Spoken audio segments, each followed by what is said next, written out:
नमस्कार, मी सुप्रिया आणखी एका नवीन ब्लॉगमध्ये आपलं मनापासून स्वागत करते. तुम्हाला आजचा दिवस सुखाचा, आनंदी आणि आरोग्यदायी जावो. तुम्ही जी काही स्वप्न पाहिली असतील ती सगळी स्वप्न तुमची पूर्ण होत. त्याचबरोबर शुभ सकाळ सर्वांना. सकाळ सकाळची वेळ आहे आणि सकाळी सकाळी ना साफसफाई करायला घेतलेली आहे. तर मागचे व्हिडिओ तुम्ही पाहिला असाल. शुक्रवारी संध्याकाळी आपण घरी पोहोचलो होतो देवदर्शन करून. संध्याकाळचे 7 वाजले होते आणि त्यानंतर मग मी लगेचच आवरावर करून घेतली. त्यावर सुद्धा तुमच्या खूप छान कमेंट आले की ताई तुम्ही एवढा प्रवास करून येऊन सुद्धा तुम्हाला कसं हे घर सगळं आवरावंसं वाटलं. तर खरं सांगू का, जातानाच मी सगळं घर आवरून गेले होते. म्हणजे कुठंही कधीही बाहेर बाहेर पडताना माझं घर आवरलेलंच असतं. थोडेफार फक्त कपडे वगैरे बेडरूममध्ये असतात ना घडी घालायचे, तेच पडलेले असतात. नाहीतर मग हॉल आणि किचन मात्र सगळं आवरलेलं असतं. तर मी नेहमीप्रमाणे तसंच आवरून गेले होते. पण घरी आल्यानंतर मला ब्राह्मण काकांनी सांगितलं होतं की तुम्ही कुलधर्म कुलाचार जर करत आहात तर तिथून पुरहून आणलेला प्रसाद जो आहे तो देवघरामध्ये ठेवायचा. जे काही सौभाग्याचं वाण आणलेलं आहे ते देवघरामध्ये ठेवायचं आणि त्याची आरती करायची, देवीला प्रसाद दाखवायचा आणि मग आपण जेवायला घ्यायचं आहे. काही सांगितलं होतं ना, तर त्याच पद्धतीनं सगळ्या गोष्टी झाल्या आणि नेमकं आपण 7ला पोचलो होतो घरी. तर मग 7ला पोचल्यानंतर मग ह्या सगळ्या गोष्टी होतातच की 7 जरी वाजले ना, तरी 8 वाजता स्वयंपाकाला लागलं ना, 9 वाजेपर्यंत 1-1.5 तासात मस्तपैकी असा सगळा व्यवस्थित स्वयंपाक आटपतो आणि स्वच्छता सुद्धा आटपते. तर तसंच मी लोटून पुसून घेतलं. मला काही या गोष्टींचा कंटाळा येत नाही. घरी आल्यानंतर परत असं एकदम फ्रेश वाटतं मला तर प्रवास करून आल्यानंतर, की चला बाबा आपण आपल्या घरी पोहोचलो. तर असं आहे. तर तुम्हाला कदाचित कंटाळा येत असावा, पण मला नाही येत. कारण बऱ्याच जणींच्या कमेंट आल्या होत्या, की "ताई मला तर उठता पण येत नाही, मला तर प्रवासच सहन होत नाही आणि त्याच्यानंतर मग तिकडनं येऊन काम करायचं तर मग खूपच अवघड आहे." तर असो.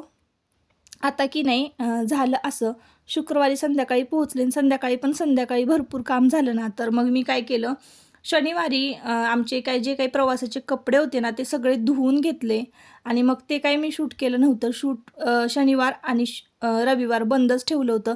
रविवारी तर आराम केला मी, पण शनिवारी जे काही काम केलं ना, अजिबात मी त्याचं शूटिंगच घेतलं नाही. एक दिवस अशी सुट्टी घेतली होती. म्हणजे कामाला सुट्टी नसते, पण शूटिंग वगैरे काहीच घेतलं नव्हतं. एडिटिंगला सुट्टी घेतली होती आणि मग त्यानंतर रविवारचा दिवस जो आहे तो आराम केला आणि मग सोमवारी सकाळी ही सगळी साफसफाई करायला घेतली. तर सुरुवातीला तुम्ही पाहिलं असाल, भांडे वगैरे सकाळीच मी घासायला घेतले होते. आत्ता मात्र संध्याकाळ झालेली आहे आणि वरपासून खालपर्यंत सगळ्या ज्या टाईल्स ज्या आहेत त्या घासायचं म्हटलं का नाही, बापरे! एवढा कंटाळा येतो ना. आणि एकाच दिवसात मला हे सगळं किचन आटपायचं होतं. त्याचं कारण मी तुम्हाला सांगते. ही किचनची संपूर्ण स्वच्छता आटपायची होती. त्याचं कारण सांगते. तर आपण नॉनव्हेज वगैरे कधी खाल्लेलं असू तर ते डब्याला इकडं-तिकडं हात लागलेले असतात. ते सगळंच मला किचन स्वच्छ करायचं होतं आणि फ्रीज वगैरे सगळंच पुसून सगळंच एका दिवशी मला हे काम करायचं होतं. कारण मी रविवारी आराम केला होता. रविवारी मी जर आराम केला नसता, रविवार आणि सोमवार 2 दिवस मी किचन साफ केलं असतं ना, तर माझं लवकरच झालं असतं. पण तसं काही झालं नाही. मग चला म्हटलं आणि हे सगळी भांडी घासायला की नाही, मी एका ताईंला बोलवलं होतं माझ्या मदतीला. पण बाकीचं हे पसारा जो आहे काही लावायचा म्हणजे रॅकवर लावायचा आहे म्हणा किंवा इकडं, तर ते मलाच करावं लागणार होतं. पुसपास, खिडकी ही घास, हे सगळं रॅक वगैरे घासायचं हे काम माझंच होतं. तर मग ते मला करायलाच लागणार होतं. फक्त त्या ताई भांडे वगैरे घासून गेल्या होत्या आणि बाकीची जी काही बारीक-सारीक भांडी निघालेली आहेत ना पाठीमागून, ती सगळी भांडी मला घासायची होती. त्याच्यानंतर इकडची मांडणी जी तुम्हाला दिसते, ती छोटी दिसत असेल, पण अजिबात नाही बाबा. त्याच्यात खूप सारी भांडी मावतात आणि ती सगळी घासायची होती. इकडं तुम्हाला भरपूर कचरा दिसत असेल, रॅकवरचे जुने पेपर वगैरे हे सगळं निघालेलं. स्टीलचे डब्बेसुद्धा मी सगळे चकाचक पिठाचे घासून घेतले होते. म्हणजे किचनमधलं एक ना एक भांडं एकदम चकाचक घासलं होतं. आणि मग ना एवढं सगळं काम करता तर ना रात्र झाली होती आणि ही आत्ता रात्रीची वेळ आहे बरं का. जी आता पितळेची आणि तांब्याची भांडी घासायचं म्हटलं की तुम्हाला माहिती आहे किती सारं कष्ट लागतं त्यासाठी. तर मी आता ना नाईट सूट वेअर केला कारण रात्रीची ना आमच्याकडं भरपूर थंडी पडलेली आहे. हा नाईट सूट की नाही मी फ्लिपकार्टवरून घेतलेला आहे. तुम्हाला जर पाहिजे असेल तर लिंक मी डिस्क्रिप्शन बॉक्समध्ये देते किंवा कम्युनिटी पोस्ट करते. तिथं मी तुम्हाला लिंक देते कम्युनिटी पोस्ट करून. तर तुम्हाला पाहिजे असेल तर घ्या. 497ला मला हा ड्रेस बसलेला आहे. पण खरं सांगू का ताईंनो, एक नंबर ऊब आहे या ड्रेसला. एवढं भारी वाटतं ना, लहान बाळाला कसं आपण एखादा छान गुबगुबीत ड्रेस घालतो ना, तसा हा ड्रेस आहे आणि खूप दिवसापासूनची इच्छा होती असा ड्रेस असावा. म्हणून मी मागवला. तुम्हाला जर मागवायचं असेल तर नक्की मागवा, मी लिंक देईन. तर सकाळपासून जी साफसफाई चालू होती ना, त्या साफसफाईला रात्री 2 वाजले पूर्ण व्हायला आणि आत्ता मी तुम्हाला दाखवते की 3:56 झालेले आहेत. 3:56 म्हणजे 2-2:30 वाजता आम्ही झोपलो होतो कदाचित. 2:30 की 2:45 वाजले होते. मी आणि एक माझी मैत्रीण माझ्याबरोबर होती. आम्ही दोघी पण आहे ना 2:30-2:45 वाजता झोपलो आणि मग किती 1च तास मला वाटतं हो 1च तास झोप झाली असावी आमची आणि मग लगेच मी सकाळी उठले 3:56ला. तर आत्ता ना 4:15 वाजले बरं का पहाटेचे आणि इतकी थंडी आहे ना बापरे. अंघोळ केली ना किती कडक पाणी घेतलं ना अंगावर तरीसुद्धा थंडी जात नव्हती आणि असं डब्बल टिब्बल घालावं लागतंय तरीसुद्धा थंडी जात नाही आहे. तर असो झालं असं की साफसफाईचा दिवस आणि सवाष्णी घालण्याचा जो कार्यक्रम आहे तो दिवस लागूनच आला ना, त्याच्यामुळे एवढा सगळा गोंधळ झाला आणि कालची साफसफाई अजून आटपली नव्हती ना. म्हणजे सकाळपर्यंत अगदी म्हणजे तुम्हाला सांगू का 3:30च्या 3:30 पावणे 3च्या आसपास ना चालूच होतं काम रात्रभर साफसफाईचं आणि त्यानंतर 1 तासभर म्हटलं कुठेतरी झोपावं म्हणून तासभर असं जरा सरळ कंबरट सरळ केलं आणि मग चांगली झोप लागली. एका तासानं उठले आणि चला मग म्हटलं आता डाळ घालूया. मस्तपैकी आंघोळ वगैरे झाली छान, जरा वॅसलीन वगैरे लावलं तोंडाला आणि चला मग आता सुरुवात करूया आपण सवाष्णीच्या कार्यक्रमाला म्हणजे स्वयंपाकाला त्या. तर आज की नाही बरोबर 22 हो 22 20 ते 22 जणांचा पुरणपोळीचा आपल्याला स्वयंपाक करायचा आहे. तर ह्या आधी तर मी केला नाही कधी, पण आता आपण सुरुवात करूया. तर कसं करणार आहे, काय करणार आहे, किती पोळ्या होतात, किती पुरण घालणार आहे, हे सगळं मी तुमच्याबरोबर आजच्या व्हिडिओमध्ये शेअर करेन. व्हिडिओ कंटिन्यू करा. तर चला मग आता स्वयंपाकाला लागूया आणि त्याचबरोबर आज की नाही आपलं गणपती बाप्पा जे आहेत जी मी मूर्ती आणलेली आहे त्यांची आणि महालक्ष्मी माता जी आहे आपली तर त्यांच्या मूर्तीची प्रतिष्ठापना करायची आपल्याला, म्हणजे प्राणप्रतिष्ठा करायची त्यांची. त्या नवीन मूर्त्या आणलेल्या आहेत. जुन्या मूर्त्या होत्या पण त्या जरा अपष्ट दिसत होत्या. स्पष्ट दिसणाऱ्या असाव्या, छान रेखीव असाव्या देवघरामध्ये. म्हणून मग आम्ही अक्कलकोटला गेलो आणि तिथून पंचधातूच्या मूर्त्या आणल्या होत्या. त्याचीसुद्धा प्राणप्रतिष्ठा आज ब्रह्ममुहूर्तावर करायची आणि आजचा ब्रह्ममुहूर्त ना 5:26 चालू होते. रोजच्या ब्रह्ममुहूर्ताची वेळ ही बदलते. तर आजचा मी चेक केला तर 5:26 ते 5:15 वाजेपर्यंत चालू आहे. म्हणजे आहे ब्रह्ममुहूर्त या वेळेमध्ये. तर तेव्हाच आपण गणपती बाप्पांची आणि महालक्ष्मी देवीच्या मूर्तीची प्राणप्रतिष्ठा करणार आहोत. आता ते कसं करते ते सुद्धा मी तुमच्याबरोबर शेअर करते. तर तुम्ही आता व्हिडिओमध्ये म्हणजे पुढे व्हिडिओ कंटिन्यू करा म्हणजे मग तुम्हाला कळेल. चला झोपू दे.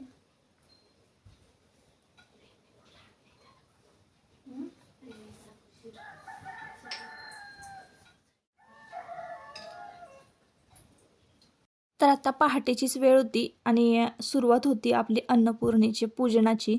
तर कसं आहे ना कुठलंही कार्यक्रम करायचं म्हटलं किंवा कुठलंही छान जेवण करायचं म्हटलं तर अन्नपूर्णेचा आशीर्वाद हवाच आपल्या पाठीशी आणि मी तर रोजच करत असते अन्नपूर्णेची पूजा, तुम्हाला माहिती आहे. पण आज ना विशेष असं काय तर ते तुम्हाला सांगते आणि व्हिडिओच्या सुरुवातीला सांगायचं राहिलंच बरं का. कारण आपला हा व्हिडिओ ना खूप मोठा झाले आणि शूटिंग पण भरपूर होतं.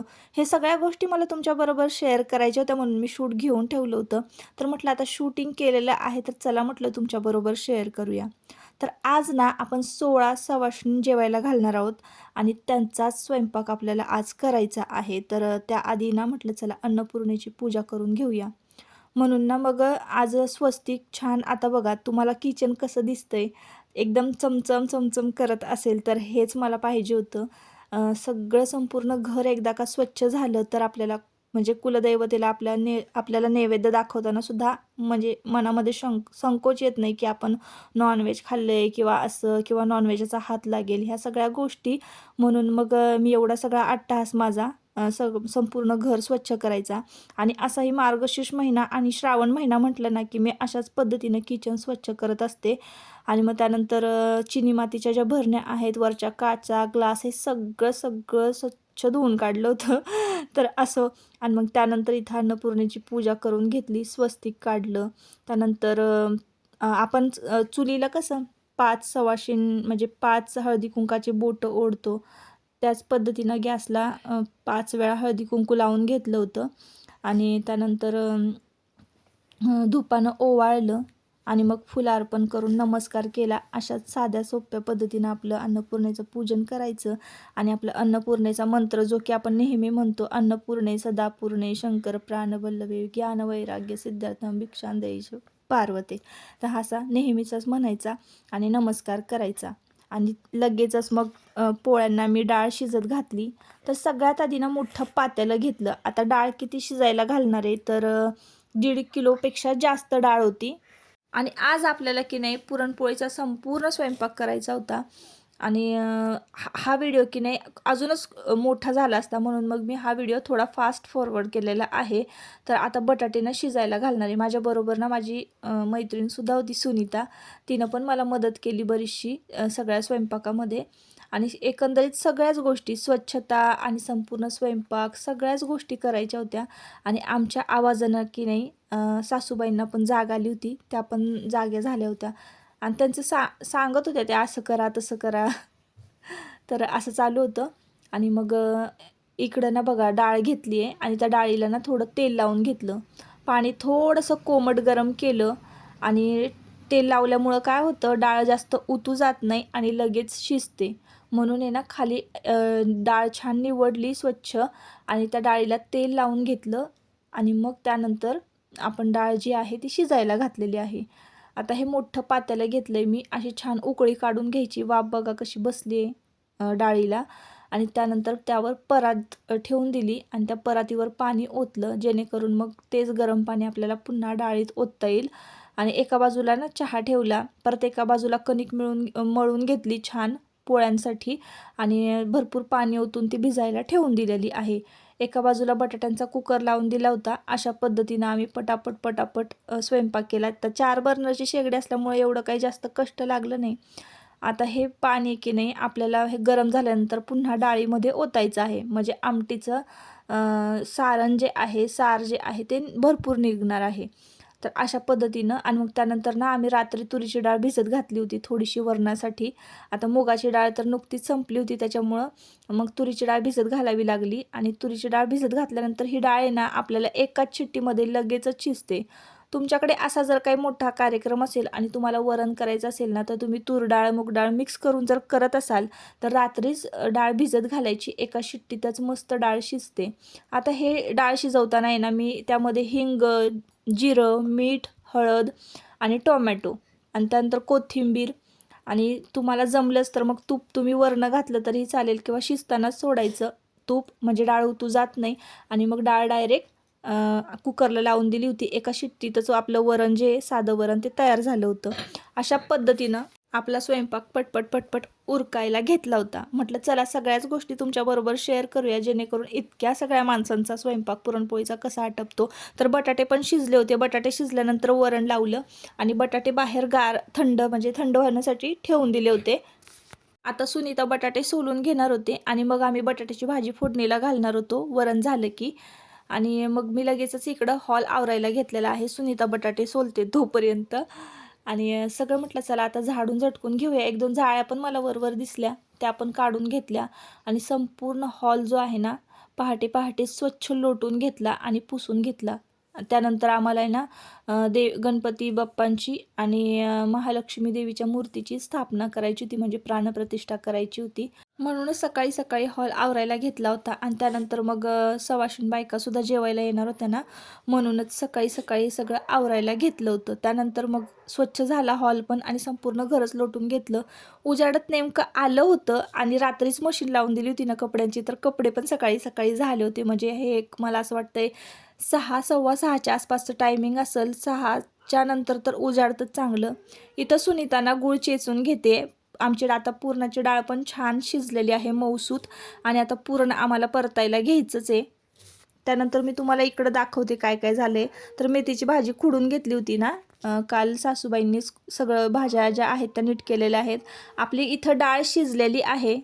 तर डाळ कितपत शिजली पाहिजे चला बघूयात. तर बघा, खाली थोडीशी डाळ काढून घेतलेली आहे मी, आणि ती अशी बोटाने बघायची तर पूर्ण अगदी बारीक स्मॅच होती, म्हणजे पूर्ण छान एकदम सॉफ्ट शिजले. त्यानंतर कांदा चिरून घेतला होता मी इकडं, बारीक कांदा चिरला होता वाटण्यासाठी आमटीच्या. त्यानंतर याच्यामध्ये कणिक आहे, वरती खोबरं खिसून ठेवलेलं आहे, आणि मेथीची भाजी ना पाण्यामध्ये भिजत ठेवलेली आहे धुण्यासाठी. इकडं भात बघा आपला झालेला आहे. म्हणजे बऱ्यापैकी स्वयंपाक जो आहे ना निम्म्यापेक्षा जास्त आटपत आला होता उजडेपर्यंत. आणि आता फक्त आम्हाला आमटीच फोडणीला घालायची होती. बटाटेसुद्धा चिरून ठेवले होते सुनीतानी शिजल्यानंतर. आता ना दोघी मिळून आम्ही आता ही पुरण परततो. तर विचार केला, कट काढून ठेवलेला आहे आमटीचा बाजूला, म्हणजे आमटीचं सार फोडणी घालण्यासाठी. आणि असा विचार केला की दोघींनी मिळून एकच काम करण्यापेक्षा तू एक काम कर, मी एक काम कर, म्हणजे पटापट होईल, असं मग मी सुनीताला सांगत होते. तर सुनीताला मी पुरण एका बाजूला परतायला दिलं होतं ना, तर म्हटलं चल तू एका बाजूला ना आमटीचा जो मसाला आहे, वाटण आहे, ते भाजून घे, आणि मी इकडे एका बाजूला पुरण परतते. खरं सांगू का ताईंनो, पुरण जास्त असल्यामुळं की नाही मला खाली उभं राहून परतताच येत नव्हतं, कारण पातेलं खूप मोठं होतं.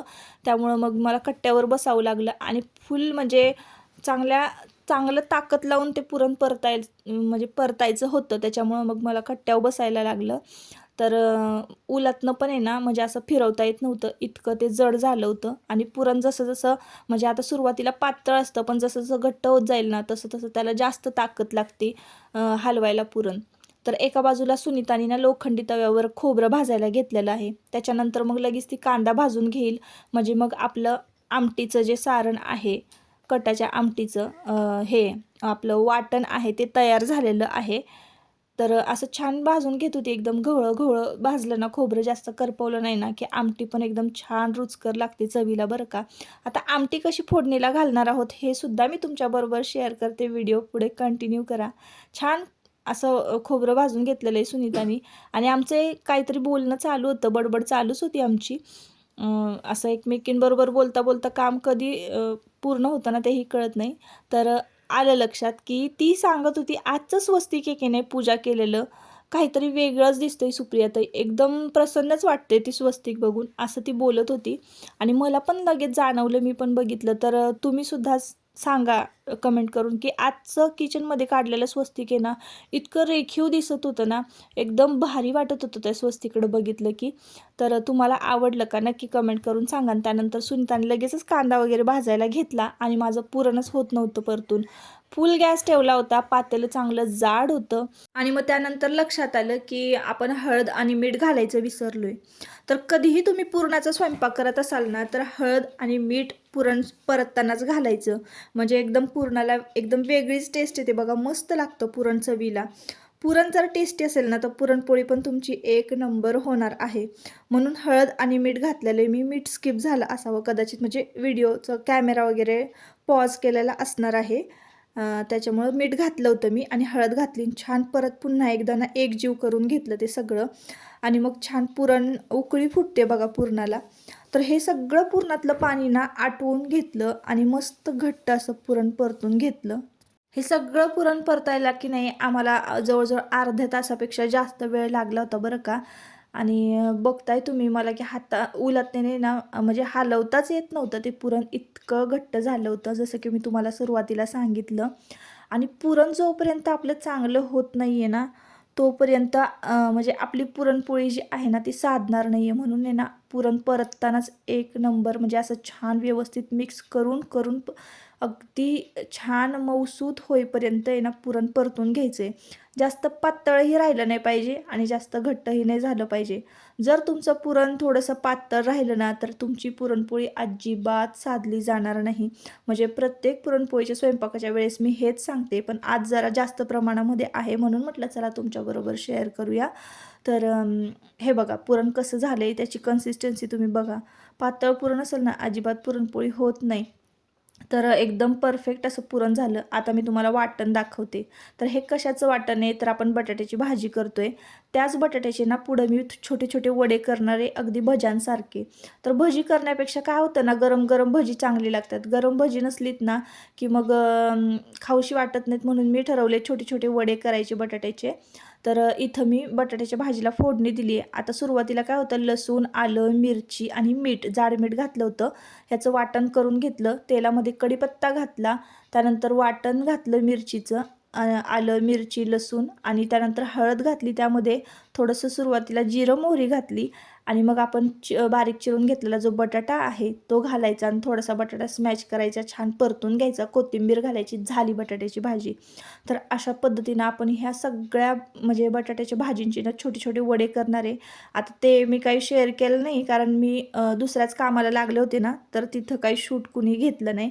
त्याच्यामुळं मग मी ते कसे तळले हे मी शूट करू शकले नाही. आणि मग तोपर्यंत की नाही सुनीताने लसूण खोबरं वाटून घेतलं होतं आणि त्यानंतर कांदासुद्धा भाजलेला होता ना, तोसुद्धा वाटून घेतला. त्यामध्ये थोडासा आल्याचा तुकडा घेतला. अशा पद्धतीनं आपलं कटाच्या आमटीचं वाटण तयार झालं होतं. आणि आता इथं लोखंडी तवा ठेवलेला आहे, त्याच्यामध्ये बघा तेल घातलेलं आहे. तेल खूप कमी प्रमाणामध्ये मी वापरते कटाच्या आमटीला, तरीसुद्धा छान तवंग येतो. आता इथं की नाही मी आपला कांदा लसूण मसाला वापरते. कोणालाही कांदा लसूण मसाला पाहिजे असेल अजून तर नक्की नक्की ऑर्डर करा, कारण आता भरपूर मी कांदा लसूण मसाला तयार करून ठेवलेला आहे. एक नंबर टेस्ट आहे. खूप छान छान रिव्ह्यू येतात, पण मी तुमच्याबरोबर शेअर करत नाही. लवकरच मी ते कम्युनिटी पोस्टला शेअर करणार आहे. कांदा लसूण मसाला आपला एकदम चवीला टेस्टी आहे. तर अशा पद्धतीनं बघा मी आता फोडणी घालते कटाच्या आमटीला. तर तेल खूप कमी घेतलं होतं, वाटण घातलं त्यामध्ये. आधी मस्तपैकी कढीपत्त्याचा तडका दिला तेलामध्ये आणि मग त्याच्यानंतर छान हे सगळं वाटण जे आहे, कांदा, लसूण, खोबरं आणि आलं याचं वाटण वाटून घेतलेलं छान तेलामध्ये भाजून घेतलं आहे. आता हे वाटण आहे ना व्यवस्थित भाजल्याशिवाय अजिबात त्यामध्ये मसाले घालायची घाई नाही करायची. हे वाटण ना जसं जसं भाजल ना तसं तसं त्या कटाच्या आमटीला चव येते.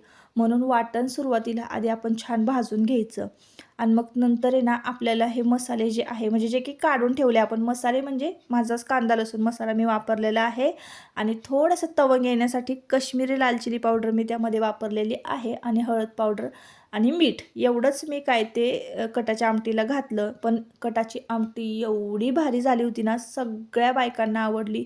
सगळ्यांनी नाव काढलं, कारण मी हा व्हिडिओ जो आहे ना नंतर रेकॉर्ड करते ना, म्हणून तुम्हाला सांगते. पण एक नंबर झाली होती कटाची आमटी आणि छान वाटण आहे ना त्यामध्ये भाजून घेतलं. कांदा लसूण मसाला त्या वाटणामध्ये छान भाजून घेतला आणि कटाच्या आमटीचं जे सारण आहे ना पोळ्याचं येळवणी काढलेलं, तर ते येळवणी फोडणीला घातलं आपण या मसाल्यामध्ये. आता हे छान भाजून घेतलं ना, एक उकळी फुटली ना की हेच सगळं वाटण आहे ना आपण मोठ्या पातेल्यामध्ये तसंच ओतून देणार आहोत आणि आमटीला उकळी काढून घेणार आहोत. तर दरवेळेस मी अशाच पद्धतीनं कटाची आमटी करते. मग कितीही प्रमाणामध्ये जास्त स्वयंपाक असला किंवा अगदी थोडा जरी असला ना, तरी माझं आमटीला फोडणी घालण्याची ही पद्धत जी आहे ती हीच असते. तर आता मस्तपैकी ना घरभर सकाळी सकाळी ना आमटीचा वास पसरला होता. एवढं भारी वास पसरला होता ना, आणि बाकीचे जे जागे नव्हते ना मंडळी, तीसुद्धा आमटीच्या वासाने जागे झाली होती. इतका भारी आमटीचा वास येत होता. एक नंबर आपली आमटी झालेली होती. तर आता मी तुम्हाला जरा जवळून दाखवते. थोडीशी उकळी काढून घेतली खळाखळा आणि गॅस बारीक केला. बारीक गॅसवर 15 मिनटं उकळी काढून घेतली ना की एकदम कटाच्या आमटीला एकदम मस्त चव येणार आहे बरं का. आणि अशी लिंबू पिळून प्यावीशी वाटते अगदी. इतकी भारी झाली होती. आता बऱ्यापैकी निम्मा अर्धा स्वयंपाक, निम्मा अर्धा नाही बऱ्यापैकी सगळाच स्वयंपाक झालेला होता. फक्त पोळ्या लाटायच्या बाकी होत्या. आणि चला मग म्हटलं आता ना आपण ज्या मूर्त्या आणलेल्या आहे तर त्यांना अभिषेक करून घेऊया. म्हणून सुरुवातीला दिवा प्रज्वलित केला आणि मग गणपती बाप्पांना अभिषेक करायचा आणि गणपती बाप्पांची प्राणप्रतिष्ठा अशी साध्या पद्धतीनं घरीच केली. श्री गणेशाय नमः. साष्टांग नमन माझे गौरी पुत्रा विनायका, भक्तीने स्मरता नित्य आयु कामार्थ साधते. प्रथम नामे वक्रतुंड, दुसरे एकदंतते, तिसरे कृष्ण पिंगाक्ष, चौथे गजवक्रते, पाचवे श्री लंबोदर, सहावे विकटनावते, सातवे विघ्न राजेंद्र, आठवे धूम्रवर्ण, 11वे श्री गजानन, देवनावी अशी बारा तीन संध्या मनोर, विघ्न भीती नसे त्याला प्रभू तू सर्वसी. तर आपल्या घरामध्ये एखादी नवीन मूर्ती आपण आणलेली आहे आणि त्या मूर्तीची प्राणप्रतिष्ठा करायची असेल तर कशी करायची? काही जास्तच अवघड नसतं ताईंनो, किंवा कोणी म्हणजे ब्राह्मण काका वगैरे काही बोलवावे लागत नाही. अगदी साध्या पद्धतीनं आपण आहे ना पंचामृताचा अभिषेक करायचा, जसं की तुम्ही व्हिडिओमध्ये पाहत आहेत मी केलेला आहे. आणि जर समजा पुरुष देवता असेल ना तर पुरुष सूक्त लावायचं आहे. जर तुम्हाला बोलता येत नसेल आपलं मोबाईलवर लावा किंवा टी व्हीला कुठंही लावलं ना तरी पुरुष सूक्त हे आपल्या कानावर पडलं पाहिजे, जरी आपल्याला बोलता नाही आलं तरीसुद्धा. किंवा तुम्हाला मंत्रस्तोत्र जे येत असतील, जसं की आता मला गणपती स्तोत्र येत होतं तर ते मी बोलले. आता तुम्ही स्त्री देवतांची स्थापना करत आहात तर तुम्ही श्री सूक्त लावायचं आहे. आणि आपलं पंचामृतानं स्नान घालायचं आहे, गंधार्पण करायचं आहे. त्या दिवशी गणपती बाप्पांना जानवं घालायचं, मी विसरले होते, तुम्ही घाला आवर्जून. आणि मग त्यानंतर म्हणजे ज्या देवाला जे अर्पण करायचं आहे तर ते आपण अर्पण करायचं आहे. तर आता बघा जसं की मी दत्त महाराजांची सुद्धा स्थापना केलेली आहे घरी, ते पण मी तुम्हाला नेक्स्ट ब्लॉगमध्ये दाखवेन. तर जसं की मी गणपती बाप्पांची स्थापना केली ना, पंचामृतानं स्नान घालून पुरुष सूक्त लावलं होतं आणि गणपती बाप्पांचं स्तोत्र मी तर तोंडानेच बोलले, जसं की मला येतं शुद्ध मराठीमध्ये तसंच. तर देवीची स्थापना करताना श्री सुक्तम बोलले. आणि आपलं महालक्ष्मी जी स्तुती आहे, आपण स्तुती बोलतो महालक्ष्मी, इंद्ररचित काव्य जे आहे महालक्ष्मी अष्टकम ते बोललेले. आणि ते जेवढं मला येतं तेवढं आणि आपलं नामस्मरण महालक्ष्मी देवीचं करत होते. अशा पद्धतीनं साध्यासुध्या पद्धतीनं महालक्ष्मी देवीची सुद्धा मी देवघरामध्ये प्राणप्रतिष्ठा करून घेतली. आणि आमच्या ज्या जुन्या मूर्त्या होत्या ना तर त्याचं विसर्जन कसं करायचं हे सुद्धा मी तुम्हाला आता एखाद्या नेक्स्ट ब्लॉगमध्ये दाखवेनच. पण त्याआधी मग अशा पद्धतीनं गणपती बाप्पांची आणि महालक्ष्मी देवीची ना प्राणप्रतिष्ठा आपल्या देवघरामध्ये झालेली होती. तर त्यानंतर मग स्वयंपाक फक्त पोळ्या लाटायच्या होत्या ना तर त्या मग सगळ्या पाहुण्या मंडळींनी लाटल्या. आणि त्यानंतर परडीवाले आले. तर परडीमध्ये इथं बघा जे काही भरायचं असतं ते आदल्या दिवशीच आम्ही सगळं तयार करून ठेवलं होतं. आणि इथं मी परडी भरून घेत होते. 5 परड्या भरायच्या असतात तुळजापूरवरून आल्यानंतर. आणि त्याच 5 परड्या टीच्या ज्या बायका आहेत तर त्यांनाच आपण सवाशीण म्हणून जेवायला घालायचं असतं असं मी ऐकून होते. जसं की मला सगळं सांगण्यात आता आलं, मला जर काही यातले नियम वगैरे काही माहिती नाही. पण जसं जसं ज्यांनी ज्यांनी सांगितलं त्या त्या पद्धतीनं मी हे सगळ्या गोष्टी करत गेले. पिठामिठाची परडी भरायची असते, त्याच्यानंतर पुरणपोळीचा नैवेद्य असतो, त्यानंतर हार वेणी असते, ओटी असते, ह्या सगळ्या गोष्टी ज्या आहेत त्या केल्या. आणि पुरणपोळीचा स्वयंपाक खरंच खूप छान झाला होता, तुम्ही नैवेद्य बघत असाल. आणि अशा पद्धतीनं मग परडीवर सुद्धा नैवेद्य दाखवून घेतला. आणि सवाशीण जेवताना मी काही शूटिंग काढलं नाही, कारण कोणाला आवडतं कोणाला नाही आवडत, तर मग मी काही कुणाचं शूट घेतलं नाही. परडी भरताना मात्र मी थोडंसं शूट घेतलं होतं, ते सुद्धा तुमच्याबरोबर शेअर केलं. आणि अशा पद्धतीनं मी परडी भरून घेतलेली आहे. आता काही जणांचे प्रश्न येतील की तुळजापूरहून आल्यानंतर परडी भरावीच लागते का, किंवा ह्या सगळ्या गोष्टी कराव्याच लागतात का? आता कसं एक ताई आल्या होत्या परडी घेऊन, तर त्यांचे पाय वगैरे धुतले आणि त्याच्यानंतर त्यांचं पूजा करायची मग त्यांना घरामध्ये घ्यायचं असं असतं. तर आता मला जेवढं जेवढं सांगण्यात आलं तेवढं तेवढं सगळं मी त्या बायकांचं ऐकून ऐकून केलं बरं का. पण मी तुम्हाला सांगते की तुमच्याकडे जर अशी परंपरा अशी पद्धत जर नसेल तर तुम्ही करू नका. कारण तिथंच आपण परड्या वगैरे भरून येतो ना तर घरी आल्यावर फक्त 5 सवाष्णी आपल्या साध्या 5 बायका जेवायला घातल्या ना तरीही चालतं बरं का. आणि कशीही सेवा केली ना तर फक्त ती आपण मनापासून करायची. देवाई आपल्याला मानून घेत असतं. आपलं जे काही भोळं भाबडी जी सेवा आहे ती स्वीकारत असते. असंच केलं पाहिजे, तसंच केलं पाहिजे, तशा काही गोष्टी कुठल्याही अंधश्रद्धेला मी पाठिंबा कधीच नाही देत बरं का.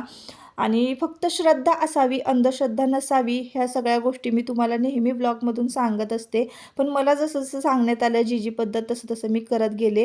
हे बघा ह्यात मी इथं पिठामिठाचा जोगवा जो आहे तो भरत आहे, म्हणजे परडी भरत आहे. आणि तो म्हणजे ती भरताना हात वगैरे झाडायचा नसतो असं म्हणतात, म्हणजे पीठ असं झाडायचं नसतं हाताने आपले बोटं वगैरे. त्याच्यानंतर आम्ही आरती करून घेतली.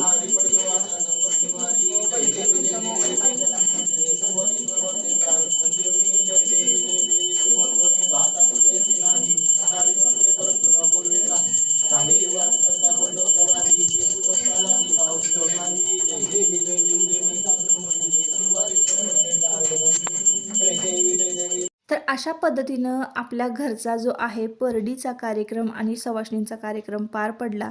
मला फक्त तुमच्याबरोबर ना संपूर्ण पोळ्यांचा स्वयंपाकच शेअर करायचा होता. बाकी काही नाही. तुमच्याकडे अशा जर परंपरा, पद्धती असतील तर तुम्ही करा. नाहीतर मग नवीन प्रथा पाडायला जाऊ नका. आपल्याला जेवढं होईल तेवढंच आपण करायचं आणि तीच सेवा देव गोड मानून घेत असतो. चला तर मग आता या व्हिडिओचा इथंच शेवट करते. परत आपण पुन्हा भेटूया नवीन एका ब्लॉगमध्ये. तोपर्यंत स्वतःची काळजी घ्या, मजेत राहा. आजचा ब्लॉग कसा वाटला मला नक्की कमेंट करून सांगा. चला बाय बाय.